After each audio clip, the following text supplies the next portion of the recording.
Ladies and gentlemen, in today's video, I am going to be giving you guys the perfect warm-up routine for controller that if you do this and you keep doing this, I guarantee you that you are going to at least level up one rank, maybe even more. Because this routine that I do, this is the exact routine that I do, this has gotten me to become a much better player, and I know it will help you with confidence, with aim, and with learning your sensitivity, because this is by far the best controller champion aim routine that you will ever see. I promise you, if you follow this, you'll rank up. So, that being said, if you do enjoy this video, be sure to leave a like, be sure to comment, and be sure to subscribe. Also, make sure you join my Discord, Xbox vs. PS5 Discord, it's called. I'm going to be doing a bunch of Xbox vs. PS5 videos next season. On top of that, I have a section where you can then queue with people. So, if you don't want to have to solo queue anymore on console, I have a chat for you in there. So, join up. The link will be down below. But let's get into it.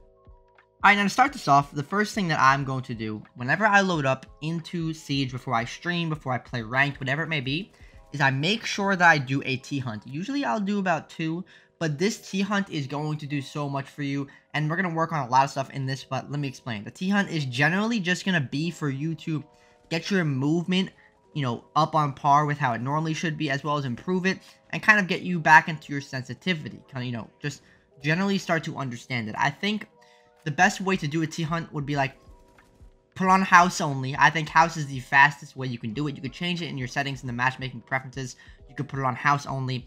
You go into house only and you take whatever operator you feel that you are going to be playing the most today, whatever operator you feel comfortable on, or whatever you want to do. For me, that's IQ, or really anybody with a 1.5 times scope. So that's why I am going to go and warm up in T-Hunt with this. Now, it doesn't matter how you play it. T-Hunt is not crazy important for the technical. Like, you don't need to go in here and warm up your recoil or warm up your other stuff. Like, we're going to focus on that later on for the TDMs and the firing range that I'm going to get to.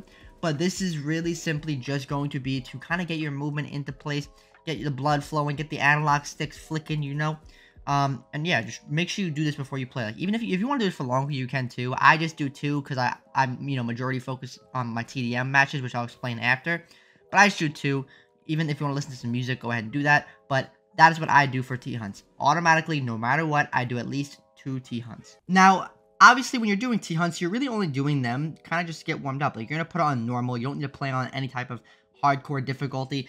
And they're not really going to shoot back much. However, when you go into TDM, this is very crucial. And I think this is the biggest thing that you could do. You could even skip over T-Hunts, but I prefer not to. I kind of like to get my, my blood flowing. But this is the most important thing that you can do out there, and that is play TDM. Now, I personally would say, with the new update, now TDMs are about 8 minutes long. They used to be 5 minutes long. So now, it's kind of good because you have longer time periods. However, what I like to do is I like to do a nice 20-ish minutes, maybe, what is 8 plus 16? That is 24 minutes. Good math. Maybe like a 24-minute warm-up. Depending how bad I'm feeling or how good I'm feeling, it will all deter. But usually I at least do 2. Now, let me explain. When you go into a TDM, you're going to really just want to run around and not care. Just doesn't matter how good you do. You just want to take an operator on attack that you're going to use a lot. You feel like using today. You're like, okay, you know what? Today, I mainly want to use Twitch. I want to mess around with someone at 1.5 times scope. Whatever it may be, you're going to focus on that on attack. Now, the reasoning why I do 2, maybe 3, is because I have one where I just do, I use an attacker. Then the second TDM, I use a defender. Now, if my aim still feels a little bit all over the place, or I want more time to warm up, I then take that third match, and I pick whichever operator I feel I wasn't, as fluent with, right? Like, let's say I'm playing someone like Ella, and I felt like the recoil control that I had on that gun was really not that good after the one game. I'll go and use her on the third game. So, doing this is going to allow you to kind of understand your sensitivity in a much more unrealistic setting. Now, let me explain.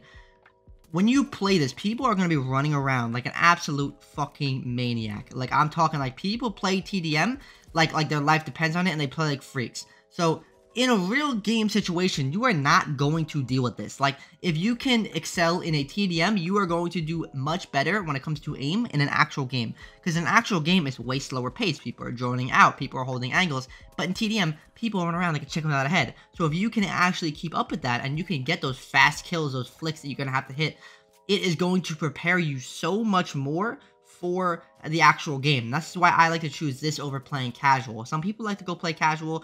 I think it's stupid. Okay, I don't think it's stupid if you do it. I'm not calling you stupid, but I think it's dumb for me to go play casual when TDM exists. I think TDM is the best thing Siege has ever added to the game because it has helped, just me level up my gameplay just so much.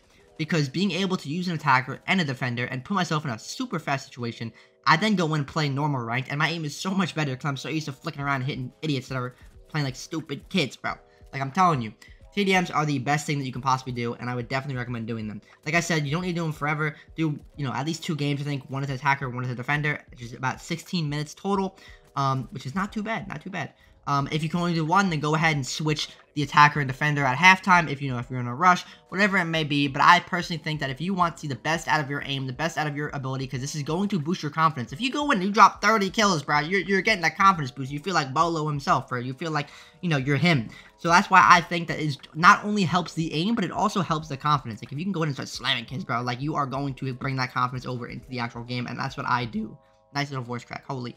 But hopefully, that little rant that I just had about this TDM, you guys kind of understand what I'm talking about. But now, let's move on to the next thing that I do. Alright, so now for the final warm-up routine, this one is a little bit more optional, and I don't do this as often, but I will do this if I'm trying out new attachments, or I just feel like I should get my recoil control down, like, quickly, and that is going to be the shooting range. Now, this is after I've done my T-hunts and after I've done my death matches, okay?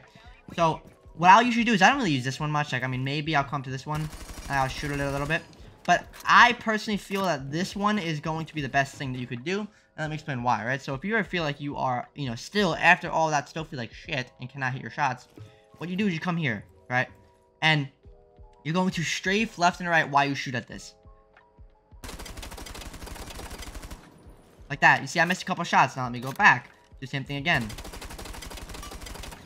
This is going to help your tracking a lot, and whenever my tracking feels like it's all over the place, I'll just come in here, I'll do this. This is when you are strafing, this is when you are moving, and you're going to notice how this is going to be. Now, next season, I showed it in my recent video, next season, the training ground, you can press, like, the back button, and it will automatically pop up, like, your stats and show you everything with your attachments and everything, how it looks, and it's great, okay? So it's going to be even better next season.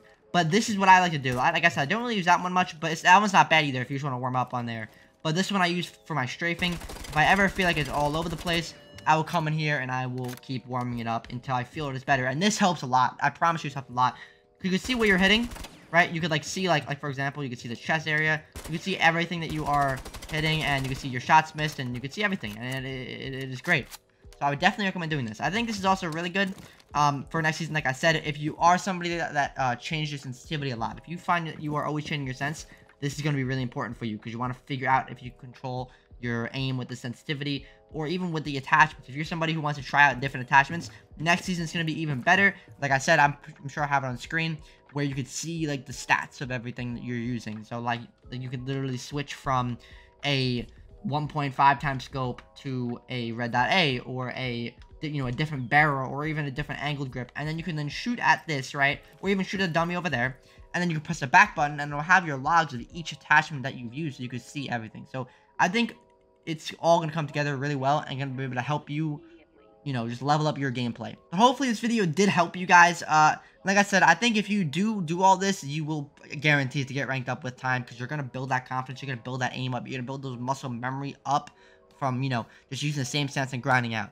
But hopefully you did enjoy this video. I will see y'all. Have an amazing day. Much love. Mwah.